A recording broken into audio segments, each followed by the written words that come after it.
Hello, my name is Ellie. I'm still a crook, and today I am on a way. Yes, I'm on a way. Beware!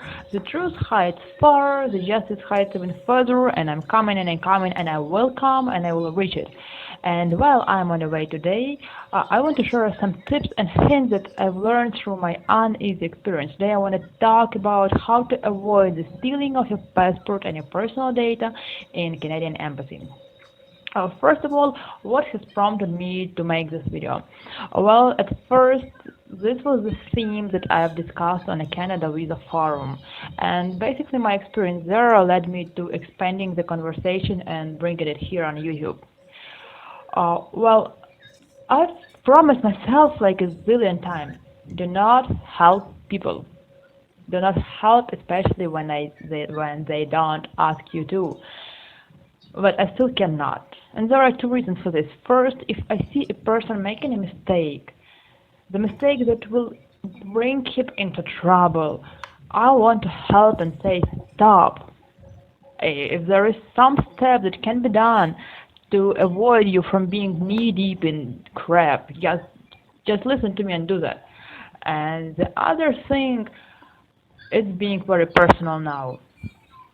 Each time I see Canadian officials pull up the same scheme to do the same thing once again, to succeed with it and to go unpunished, it's sad, it's bad, and I personally don't want that to happen. And that's why I'm coming here today and I will share some stuff that I've learned. I did it on the on the Canada Visa Forum, and this basically is the biggest community of all those who seek to enter Canada through visa program, immigration program, whatever else.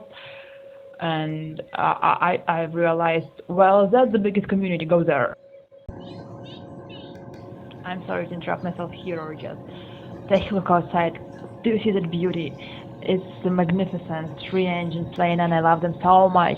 And it's so funny because as much as I love them, I know that there are two kind of aircraft that run the three-engine layout. It's one is MD-11 and the other one is DC-10. And as much as I love them, I cannot distinguish between them. I always forget which one is which. My spouse has spent hours trying to make me understand, but no, it doesn't work. So, if you know by any chance which kind of aircraft is this, just leave your comments. And I would especially love if Mr. Mike Blackburn would leave his commentary here. Mr. Blackburn, you're so good at aircraft, aren't you?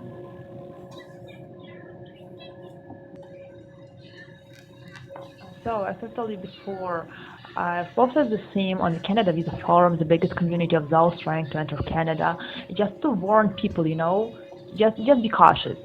And what happened? Did anyone say thank you? No, my thread got deleted, I've got banned, and that's basically it, and the end of story. I still want you to know, and that's why I'm making this video. And feel free to listen or not. I believe if you are listening, that you understand that I'm correct.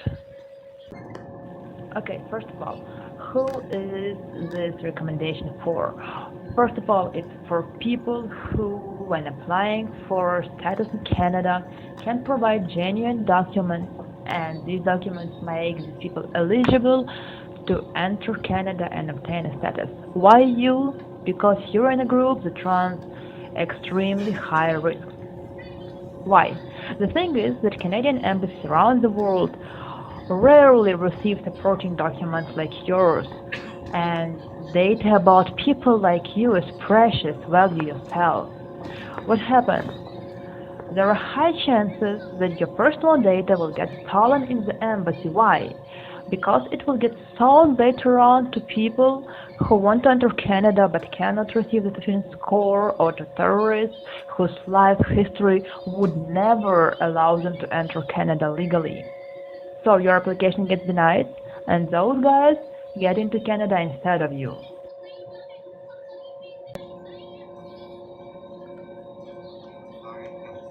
Down to the point. What do you do to avoid trouble? 1. Apply for immigration programs only from within Canada. From within, that way you don't have to deal with the embassy. 2. When obtaining temporary visa, hide your genuine intentions. Yes, everyone around you will tell you this is a crime, you're not allowed to do that, but yes, you can, because having double intentions does not substitute a breach of law. Use it. 3. Cover up a reasonable part of your personal information from Canadians, because this small little part, if there is a person in Canada walking with a copy of everything you've done, this small part will help you prove that you are yourself. Use it. 4. Before you apply, remove all your old pictures from social networks, cloud storages, computers that have access to the internet. This is very basic, but we often overlook basic. Think about it. 5. When you engage into any correspondence, any interaction with Canadian government, make print screens and copies of everything you submit. Yeah, that's a takeout. Did you see it? Great. Okay. So you keep track of all your submit and make records of your conversations, because this is not difficult, but at the same time it's very important to have it if you in the future go to the court or to the police. And 6, finally 6, if you learn that you became a victim of the scheme, your personal data got stolen and there already are people in Canada who use your documents, don't go to Canadian authorities and don't try to report it. They are aware of it and you will get subjected to a tremendous pressure. Don't do that to yourself. If you want help, go to other countries' security and intelligence agencies, not to Canadians. Don't do that. So, that's the advice I wanted to share with you. I want this to be helpful and I hope it will. It's not difficult and it might be very, very useful later on. For now, take care and bye.